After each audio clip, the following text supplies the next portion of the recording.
Hello guys, study with R K YouTube channel में आपका स्वागत है। आज मौलिक अधिकार का पार्ट 3 लेकर आया हूँ। पार्ट 1 और पार्ट 2 का वीडियो अगर नहीं देखे हैं तो हमारे यूट्यूब चैनल के प्लेलिस्ट में वीडियो डले हैं, जाकर वहाँ से देख सकते हो। और चलिए, मौलिक अधिकार का आज पार्ट 3 है जो इसके बारे में चर्चा करेंगे। जैसा कि मैं पिछले वीडियो में बताया हूँ कि मौलिक अधिकार 6 प्रकार का था, जिसमें 2 प्रकार के मैंने बताया हूँ। समता एवं समानता का अधिकार, जिसका जिक्र संविधान के अनुच्छेद 14 से 18 तक किया गया है, और शोषण के विरोध अधिकार, जिसका जिक्र संविधान के अनुच्छेद 19 से 22 तक में किया गया है।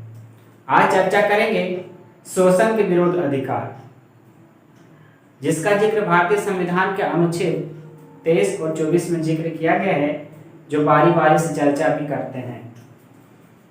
देखिए, शोषण के विरोध अधिकार, जिसका जिक्र संविधान के अनुच्छेद 23 और 24 में किया गया है।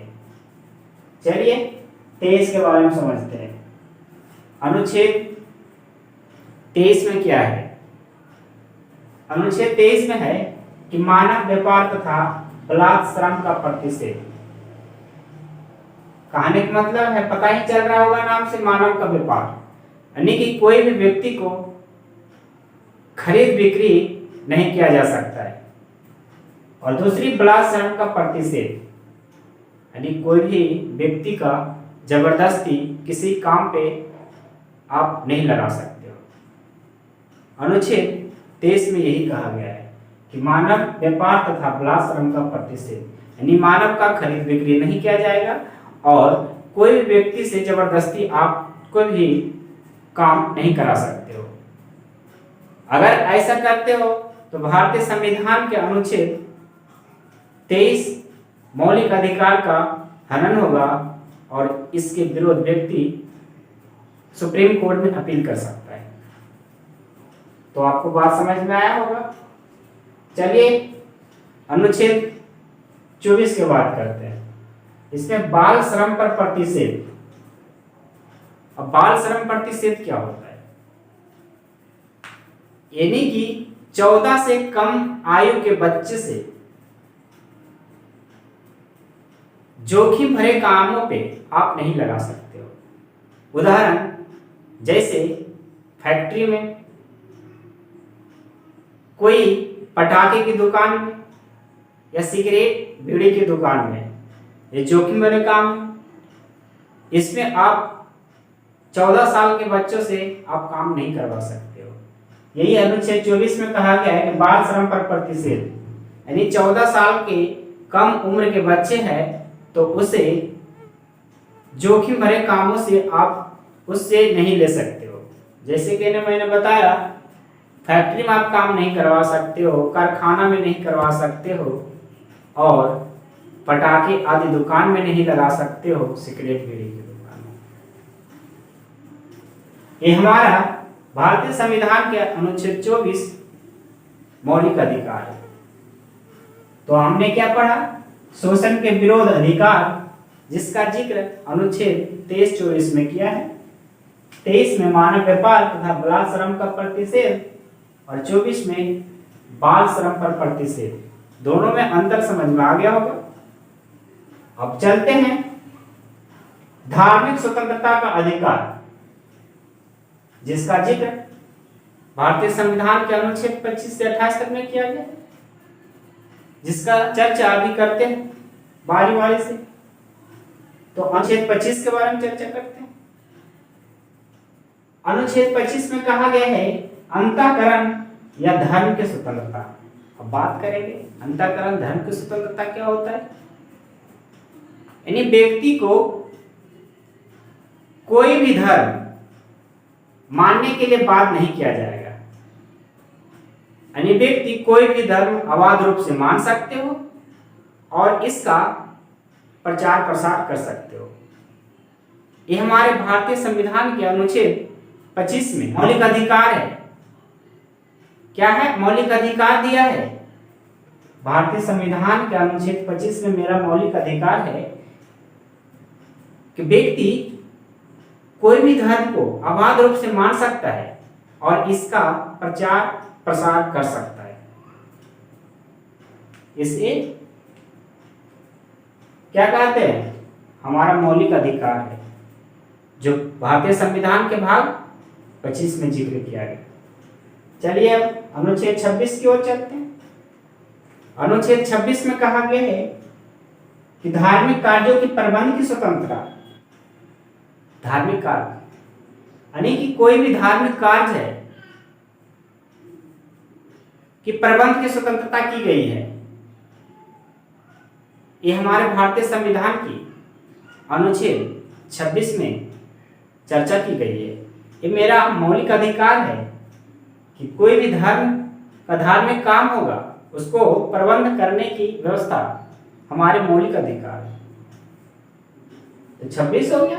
अब चलते हैं अनुच्छेद 27 की ओर। अनुच्छेद 27 में है कि धार्मिक व्यय पर टैक्स से मुक्ति। टैक्स पता होगा आपको,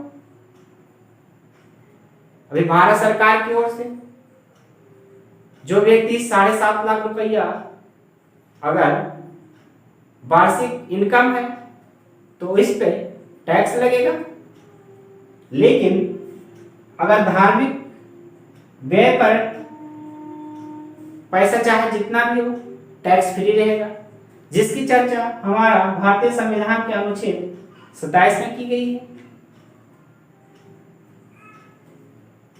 पता चल गया होगा आपको। अब चलिए अनुच्छेद 28 की ओर चलते हैं। अनुच्छेद 28 में है कि किसी शिक्षा संस्थान में धार्मिक शिक्षा प्रदान नहीं की जाएगी। समझ में आया होगा कि अनुच्छेद 28 में क्या क्या कि राज्य द्वारा पोषित यानी सरकारी स्कूल या तो कॉलेज में, सरकारी शिक्षा संस्थान में आप धार्मिक शिक्षा प्रदान नहीं की जा सकती।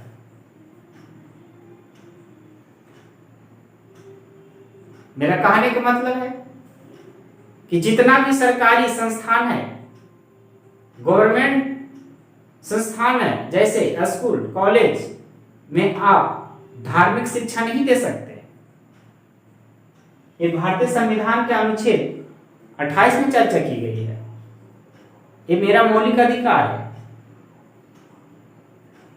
तो भी मैंने बात किया कि धार्मिक स्वतंत्रता का अधिकार, जिसका जिक्र भारतीय संविधान का 25 से 28 में जिक्र किया गया अनुच्छेद में, जिसका चर्चा बारी बारी से मैंने किया। एक बार फिर से रिकॉल कर लेते हैं। अनुच्छेद 25 में अंतःकरण की स्वतंत्रता और धर्म को अबाध रूप से मानने और आचार प्रचार करने की व्यवस्था की गई। अनुच्छेद 26 में धार्मिक कार्यों के प्रबंध की स्वतंत्रता की गई है। अनुच्छेद 27 में धार्मिक व्यय पर टैक्स से मुक्ति की व्यवस्था की गई। अनुच्छेद 28 में किसी सरकारी शिक्षा संस्थान में धार्मिक शिक्षा प्रदान नहीं की जाएगी। यह हमारा धार्मिक स्वतंत्रता का अधिकार है। अब चलिए बात करते हैं आगे कि शैक्षणिक एवं सांस्कृतिक स्वतंत्रता, जो अनुच्छेद 29 से 30 में की गई है। इसके चर्चा अभी बारी बारी से करेंगे। जैसे अनुच्छेद 29 अल्पसंख्यकों के हितों का संरक्षण, ये केवल भारत में रहने वाला अल्पसंख्यक के लोगों के लिए है। अल्पसंख्यकों के हितों का संरक्षण अनुच्छेद 29 में किया गया है। भारतीय अल्पसंख्यक नागरिक जिसे भाषा, संस्कृति और लिपि का संरक्षण कर सकता है। यह हमारे भारतीय संविधान के अनुच्छेद 29 में इसका जिक्र किया गया है। अब चलिए बात करते हैं अनुच्छेद 30 की। अनुच्छेद 30 में है शिक्षा संस्थाओं की स्थापना तथा प्रशासन, जो केवल अल्पसंख्यकों के लिए है। भारतीय अल्पसंख्यक नागरिक कोई भी शिक्षा संस्थान की स्थापना कर सकता है और इसकी प्रशासनिक व्यवस्था कर सकता है, जिसका जिक्र अनुच्छेद 30 में कहा गया। तो हमने क्या पढ़ा अनुच्छेद 30 और 29 के बारे में। 29 में अल्पसंख्यकों के हितों का संरक्षण और 30 में शिक्षा संस्थाओं की स्थापना तथा प्रशासन के बारे में मैंने देखा। अब अनुच्छेद 32 की बात करते हैं। अनुच्छेद 32 बहुत महत्वपूर्ण है, बहुत महत्वपूर्ण है। अनुच्छेद 32 में कहा गया संवैधानिक उपचारों का अधिकार। क्या कहा गया है? अनुच्छेद 32 को संवैधानिक उपचारों का अधिकार दिया गया है। ये मेरा मौलिक अधिकार है और इसी अनुच्छेद को बाबा साहब डॉक्टर भीमराव अंबेडकर संविधान का आत्मा कहे थे। क्या कहे थे? अनुच्छेद 32 को संविधान का आत्मा कहे थे। कौन? बाबा साहब डॉक्टर भीमराव अंबेडकर। क्योंकि जो जितना भी मौलिक अधिकार है भाग 3 में, जो 12 से 35 तक में जिक्र किया गया अनुच्छेद में, मेरा मौलिक अधिकार है, इसकी संरक्षा अनुच्छेद 32 करेगा। इसीलिए डॉक्टर भीमराव अंबेडकर अनुच्छेद 32 को संविधान का आत्मा कहा।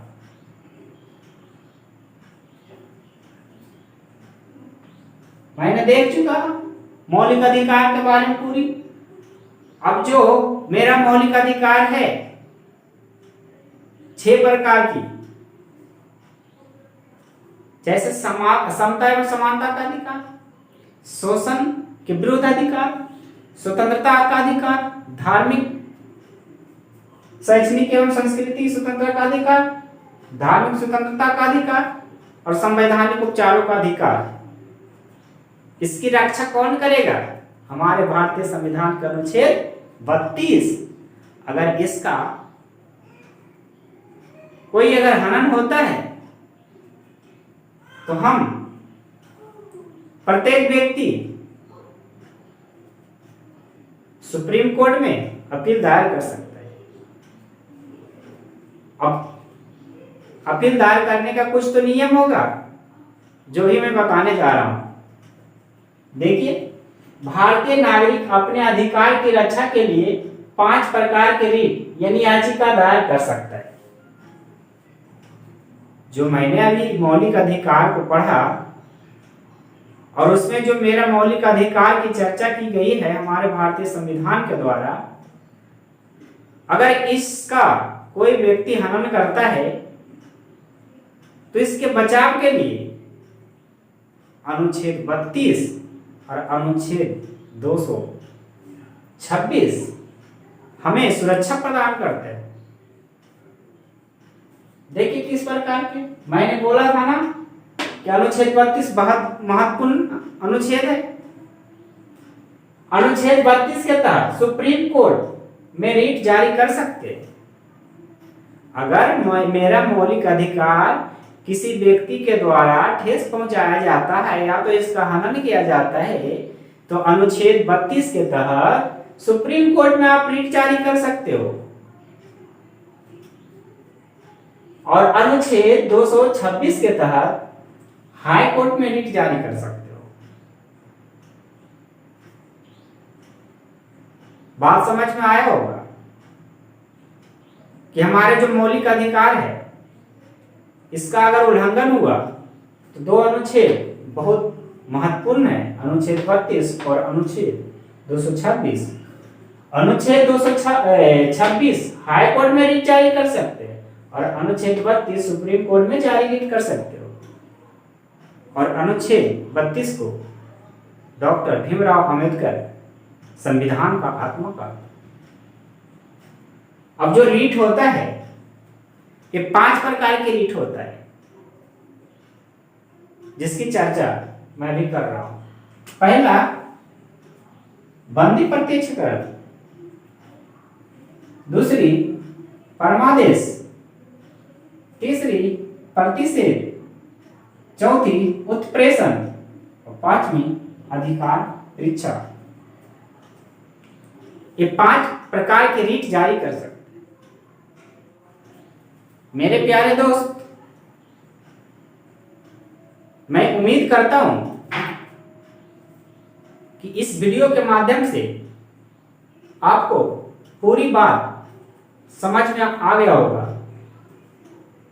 अगर थोड़ी बहुत समझने में दिक्कत हुआ होगा तो आप दोबारा वीडियो देख करके आप अच्छे से समझ सकते हो। पूरा वीडियो देखने के लिए बहुत बहुत धन्यवाद। और अगर स्क्रीनशॉट लेना चाहते हो तो आप ले सकते हो।